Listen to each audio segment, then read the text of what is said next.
Animal Crossing Pocket Camp. Actually fun, or just another mobile game? Released back in late 2017, Animal Crossing Pocket Camp was a hopeful foray into the monetized-mobile-game-sphere for one of Nintendo's most popular titles. At the time of its release, fans hadn't had a main game from the series since 2012. So yeah, a good 5 years. Suitable time for a fanbase to become suitably ravenous, I'd imagine. Of course, Happy Home Designer and Amiibo Festival for the Wii were released in 2015, but these weren't as popular with fans as the key Animal Crossing titles, the latter being a considerable flop actually. We were all desperately aching for a full game by this point, which of course wouldn't grace our Switch screens until 2020 in the form of Animal Crossing New Horizons. So did Pocket Camp fill the void in fans' hearts, even if just a little? Well, honestly, reception was pretty mixed. Whilst largely familiar to players, full to the brim with familiar faces, criticism mostly stemmed from its timer-heavy mechanic and aggressive push on those inevitable in-game purchases. So, as someone that's honestly a little over New Horizons, but they never really gave Pocket Camp too much attention the first time round, is it worth picking up in 2024 to fill that little BP animal void? And most importantly, can you actually enjoy yourself without shoveling in any IRL money? So recently I started a shiny new profile to give this game a go. It was time to start all over again. For a bit of background, I have picked up this game once or twice over the years, but I haven't touched it in a very long time, nor actually racked up many hours on either attempt. Maybe 2 or 3 sessions max. Admittedly, I'm not much of a mobile gamer, so don't let that reflect too much on Pocket Camp itself. After downloading the game and launching for the first time, and sliding past the obligatory T's and C's, I was met with this little pop-up disclaimer, which states that the game is free to start, but contains the purchase of optional leaf tickets. The phrasing free to start versus free to play got me a little concerned here that maybe we'd hit a paywall block eventually, but hey, onwards. From here you're able to link your Nintendo account, I created a new one for a fresh start, and then we were in.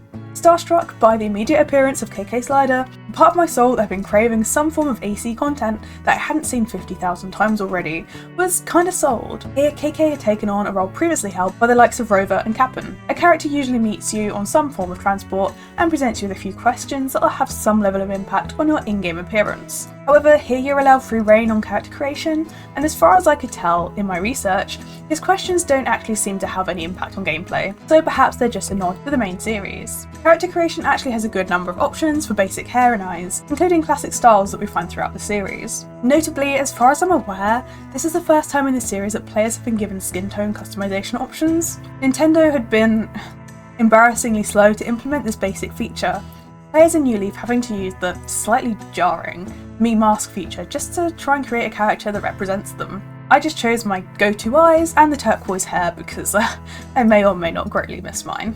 Moving on from character creation, we're introduced to our very own campsite for the very first time. Of course, it wouldn't be Animal Crossing if we weren't dropped off in charge of something way beyond our experience or capability. This basic campsite is fitted with a few essentials, including a hammock, barbecue and lantern. Conveniently, it needs a bit of a glow up. Fan favourite Isabelle is awaiting your arrival. She introduces you to the site once you have part of your camper van. Yep, that's right, you now own a camper van. Here we're given a bit of a tutorial, one of many to come, before selecting our name and the aesthetic of some starter items we receive to get us going. Obviously I chose the cute theme, duh. Other options included natural, sporty and cool. Theme selected, we're off to Breezy Hollow, where we encounter, well, another tutorial, and then our first animal to cross, Rosie. One of the main tasks in this game is gathering shells, fish, materials, etc., and then giving them to animals to fulfill their requests.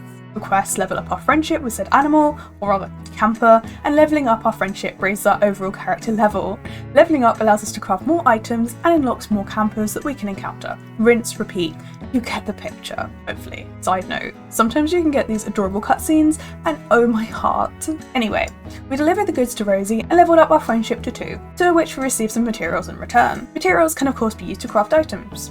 After meeting Rosie, we head back to our campsite and to Isabelle, who's decorated our space with furniture in the style that we chose earlier. Adorable. Now, enter Cyrus and Reese, alpaca decor extraordinaires. Cyrus's crafting skills are essential to the gameplay here, and not only for making your campsite aesthetically pleasing. Once you reach level 3 friendship with an animal, you have the option to invite them to stay at your camp, as we will soon see with Rosie. However, Animal Crossing villagers, islanders? No, campers, are picky AF. I mean, they have a checklist of furniture items that you must own before they'll even consider gracing you with their presence. Like, imagine if we did this IRL. Ugh, Susan, I couldn't possibly come to your 60th birthday party. You don't own a blahage. Actually, wait. For this tutorial section, we're going to need to craft the lovely love seat, which is one of the items required to invite Rosie to camp. Each time we craft, we need a certain amount of materials and some payment too. Once the order is placed, you'll have to wait for the item to be completed, which can take anything from a number of seconds to many hours. And this is where we're first introduced to the humble leaf ticket, the crux of historical pocket camp debate. In this first introduction, the player is required to spend 3 leaf tickets that they're gifted by Isabel to speed up production of the love seat, making it instantly available. Once it's in our possession, Isabel gives us a quick explanation on how to decorate, and we get the new seat set in its place before inviting Rosie over to stay. And with that, we've brought our first camper. Heck yeah. Isabel gives us a small starter pack before heading off and leaving us to take things into our own hands. Oh, before a big update. Hang on a sec. After updating and restarting, we collect our first login bonuses and set to work. Well, after we get pushed the paid options, of course. There seems to be a lot of different paid plan options that you can opt into with varying levels of benefit. Some, like this one, focus on particular areas of gameplay, like furniture and fashion, while other subscriptions aid in general gameplay. I'm trying to see how well we can get on without spending anything, so not today, Nintendo. After being judged by Rosie for playing during the now early hours of the morning, it's time to really get stuck into camper life. I start off by doing a bit of fishing, shaking some trees, and just generally exploring the locations that we have available to us. We also start meeting some more animals. Oh, and here's the camper van that we'll be able to expand and customise to our liking. A super cute game feature. We also discover other players lurking around that we'll be able to interact with. We can visit their campsites, snoop around their camper vans, buy from them, and even add them as a friend. Some goals require interactions with other players, so it's probably a good idea to connect with a handful. One thing that I will say about this game is that it features some really cute clothing and accessories, things that I wish we could have in a mainline game. The Sanrio items absolutely have me drooling, okay? Typically, some of the cuter things here do require leaf tickets to craft. Ugh. These tickets can be earned slowly through completing in-game goals, login bonuses, etc. So I guess they're not completely out of reach, you'll just have to grind to get them. After catching some bugs and befriending Goldie, we discover Gulliver's ship, where we can ship out a certain value of items and receive a shipment back in return, before discovering our garden, bringing Goldie over to camp, and leveling up our hearts with Rosie. As we level up our friendship with the animals, we unlock different things, such as their clothing, the ability to dress them up, and for them to make more requests. I found my favourite strategy to be collecting a load of fish, shells, fruit, etc., speaking to the new animals at least once, and then using Pete's delivery service to quickly breeze through a load of requests at once. After ticking off a batch of requests, it was time to customise our camper over at OK Motors. I seriously love these little bird characters and just wish we could see them again in a future mainline game. Moving on from OK Motors, we now also unlock this game's answer to a Happy Home Academy element. The gameplay is simple here, and you just need certain items to place in a room for its corresponding character. There doesn't really appear to be any leeway for creativity. It's basically the same mechanic as collecting furniture to get someone to your campsite, but disguised as a new minigame. Back at camp, Goldie seemed to be enjoying herself anyway.